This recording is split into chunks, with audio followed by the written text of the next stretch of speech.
Welcome to the Happy Mama Movement podcast. I'm Amy Taylor-Kabaz, mama of three, author and creator of Mama Rising.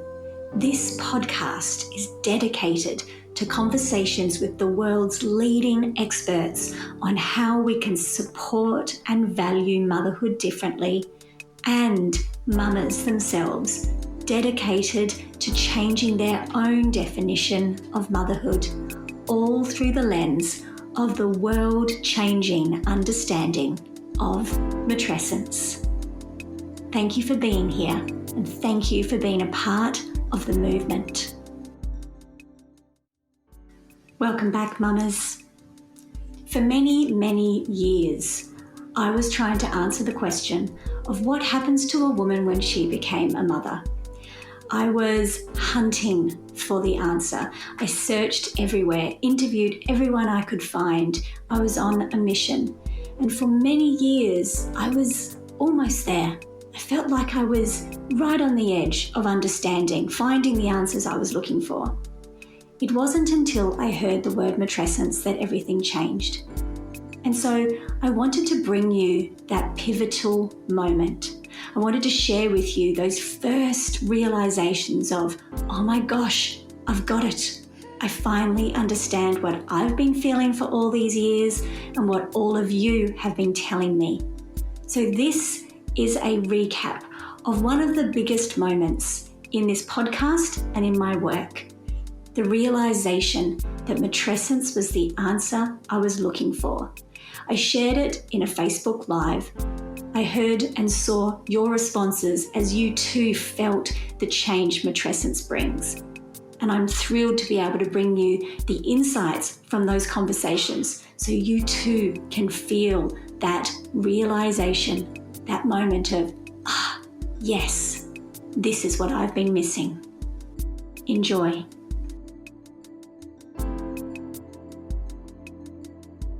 The transition of a woman to a mother and all that happens in our lives and how we can best move through this with grace, with gratitude, without yelling, without burning out, without getting adrenal fatigue, and without our relationships falling apart.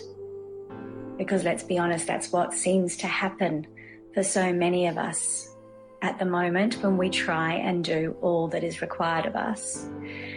There's been a few really big light bulb moments, really big aha moments, as Oprah would say, about some, I think, missing pieces in what I've been trying to understand for the last 10 years about what it means to be a mama and what it means for me, myself, of course, but also for everybody, and how we might be able to do this better, how we might be able to support each other and ourselves to be in this current time of our life, which is motherhood, but do it with so much more ease and acceptance.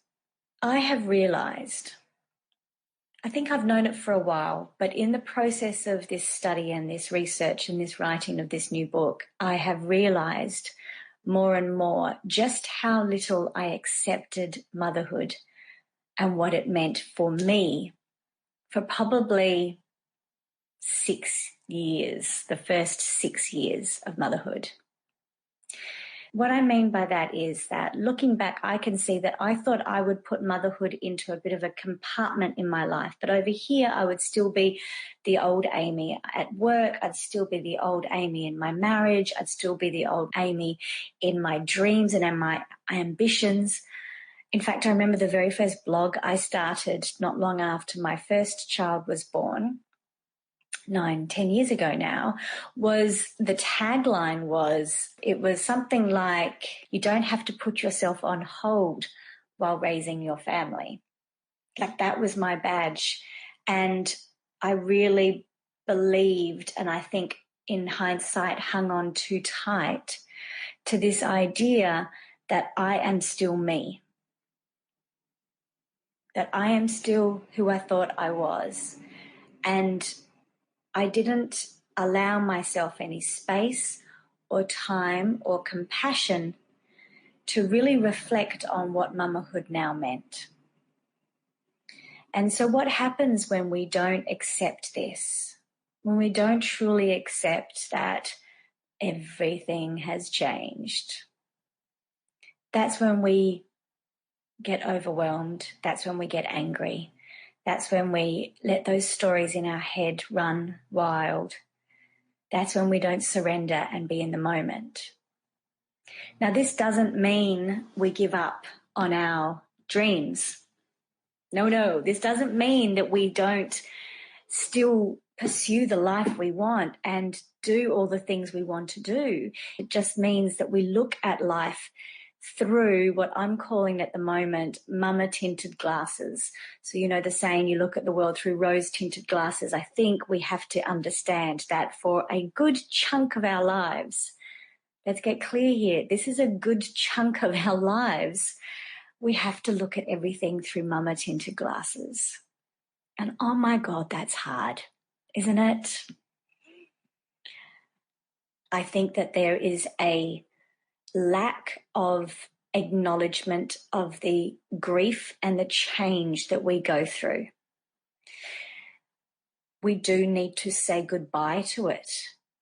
And then we start again. And so in all transitions, in all cultures, up until our very masculine, very outward-based, focused world and culture that we live in, all of these transitions were acknowledged and celebrated. There was a process of acknowledging that who you were has gone now, but who you are becoming is so much better. And there were these initiations and ceremonies and handing down of knowledges and handing over of wisdom. And it was such a beautiful process that we have wiped out, completely wiped out from our lives as women right now. And I truly believe, looking back at the last 10 years, it was that struggle, that constant struggle to figure out, I don't know what this means for me. I don't know where I start and they finish. I don't know how to do all of this. That's what it was for me so much. When we just put these mama tinted glasses on first and we realize that that is now how we view the world and we accept that, then we revalue and redefine who we are. And then you don't feel like you're putting yourself on hold. Because I can tell you that putting yourself on hold is the fertile ground for resentment. It can go two ways, can't it? We either feel resentment and anger and like we just have lost ourselves, or we go the other way, and sometimes you can have a bit of both. I've had a bit of both. You go the other way and try and overcompensate by trying to fill so much space with things that you feel are valuable because you can't just be the mother. So I see it all the time with all the mamas I've coached over the years, hundreds and hundreds of mamas that I've connected with. There's two reactions to this sense of loss. We either drown in it or we completely overcompensate by starting a business and volunteering for the PTA and taking that promotion at work and baking all weekend for the neighbour down the road and having all of this pressure on ourselves because we have to overcompensate for that loss. But if we just acknowledged it, truly, if we just acknowledged it and gave ourselves the permission and the care and the space to say, okay, whoa, what does this mean for me? Then I truly think it would be different. Okay, so I have something, well, I think it's profound to share with all of you. This simple idea has revolutionized the way that I am approaching all of this and is going to be the basis of everything from my programs to my books, which is what I really am excited to share with you tonight. There is a new area, but a very ancient area of study that is being reborn at the moment. That is the study of the transition from a woman to a mother. And the anthropological term that is given to this transition is matrescence. Now, the geek journalist, classical studies at university person inside me loves this stuff, but let me break it down and explain what this means. It is likened to adolescence. So adolescence is the transition from a child to an adult. It is a very natural thing that we all go through, but does not mean that it's easy or consistent for each of us. We all go through our own version of adolescence. Adolescence changes every single part of you. Your brain, your hormones, your body, your sense of self, your place in the world, how people view you, how you view the world, what you want to be, who you think you are, your relationships, what you like, what you don't like, all of it. It changes all of it. And depending on the support, the people around you, how much you're spoken to and held through this transition from a child to an adult really depends on how smooth it is for you. Now, anthropologically, traditionally, there was also a transition from a woman to a mother that was just the same, called matrescence. Something, once again, that takes years. This is the thing about mamahood. We don't get to the first birthday and go, whoo, did that. Back to myself now. It's not the way it works. In fact, my eldest turns 11 in November. I can't believe it. And I still am going through this. I think the school years throw even more chaos into our worlds. But this idea of matrescence is as similar to adolescence in the sense of it changes everything. It changes our brain, our body, our hormones, our sense of self, our place in the world, the way people view us, the way we view the world, what we want to do with our lives, how we feel about our relationships, how we feel about ourselves, all of it. And like adolescence, it takes many years to find yourself and go through that transition. And like adolescence, we need to have the support, the communication around this, just the words and the understanding, so all of us can suddenly say, oh, okay, I shouldn't be expected to return to work 12 months after maternity leave and be exactly who I used to be. I shouldn't expect that my relationships and my body and my passion is the same as it used to be. It's not. I've transitioned through that part of my life and I'm entering the next one. You have no idea how many times I've actually cried as I've been reading this and researching it and talking about it. I was at a party on the weekend and this poor group of women got stuck with me talking about it, and my husband looked over and said, oh, Amy's talking about matrescence again. It's this, I just wish we knew this. It just would make such a difference, because this isn't something that we will just get over when our kids turn 2. Or even when they start school. If you've got a couple of kids like me, you know, I'm still figuring this out because I'm now a mother of 3 and the youngest is only 4. So I'm still redefining who I am. And when we accept that, so just coming to this point, until we acknowledge that we have completely transitioned into someone new, and then we literally sit down and say, okay, so what does that mean for me as a career woman? What does that mean for me as a sensual and sexual woman? What does that mean for me as a daughter? What does that mean for me as a sister? Without looking at all of this, we flounder. We keep thinking that we are who we used to be. We're like the square peg in the round hole. We keep thinking we're who we used to be.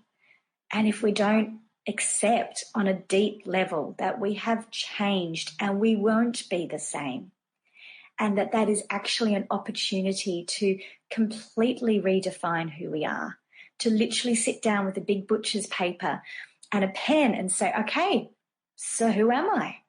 If I've changed, if I've left that behind, who am I going to become? What type of mother, partner, woman do I want to be? It's life-changing. So I promise you that Happy Mama will be bringing you as much as I can find about this for as long as I can do this. This is what I'm here to talk to us all about. What would happen if we could say to women, this is beautiful, you're transitioning completely into a new version of yourself. It's going to take maybe 7 years to figure out what this means, maybe more if you keep having babies. But this is okay. At work, you're not going to be sure on who you are. You're not sure on whether you want to be doing that anymore. That's okay.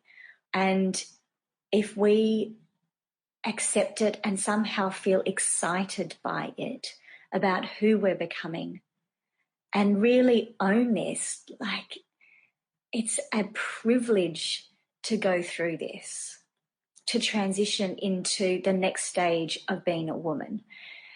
But when we don't accept that and we don't put on those mama tinted glasses and we don't acknowledge that right now where I am, everything is changing and everything has to be viewed through this, then we really struggle and we keep thinking, why is this still so hard? So I think there is a beautiful opportunity here for us to press pause and say, okay, all right, so I've changed and I can't be who I was, but maybe I could be even better. And maybe this is an opportunity. But we have to do that in between all the other things that mamahood asks of us, right? That's what makes it so hard, is that we're not only told that we have to get back to our normal life as quickly as possible, our bodies have to go back to what they used to be, our friendships, our relationships, our sex life, our career, all of it needs to go back to who it used to be. Congratulations, you had your baby, now go back to who we know you to be. But we're also then bombarded with messages about how we should be as a mother. I just think if we could change this, it would be phenomenal. And then the trickle-down effect to our children would be amazing, because what you have when you have a mama who hasn't been able to really give herself the support and space and compassion to accept the changes that are happening in her life, that's when you have mamas that are sick and burnt out and yelling and angry. And that's not what we want. We don't want that. The culture needs to change around motherhood. I felt like for so many years when I explained what I am so passionate about, I would lose people because they'd think I was a bit woo-woo or I was just a mummy blogger or a life coach. But this gives us a framework and a conversation around this, doesn't it? My promise to you is that I'm going to keep diving in and finding the best people to interview and write about and talk to and bring you everything I can. And I really want to make this clear. This acceptance of motherhood is not something we can do by the time they're one, or anticipating that our life will go back to what it used to be once they sleep through the night, or once they are toilet trained, or once they finally go to school, or as some mamas here saying, or once they finally leave home. It doesn't change. This is us we're talking about, and this is a beautiful space that has been given to us through our children to redefine who we are. That's what I really think, that we're here in this season of our life to figure out. Okay, so I'm a mama. And what does that mean? Who do I want to be? What are my highest values and priorities now? And you know what? You might not know yet, and that's okay. Thank you for being a part of this conversation, Mama. We change the way mothers are valued and seen in our society and our world by bringing these conversations to light and spreading the whispers of matrescence. And so I ask you to be a part of this movement now. Speak to others around you about matrescence, about your experience of motherhood. Let's bring it to light together. To find out more about matrescence, go to amytaylorkabaz.com/matrescence and receive your free ebook, The Matrescence Map, so you can understand it even deeper. Thank you for being a part of this. Until next week, Sat Nam.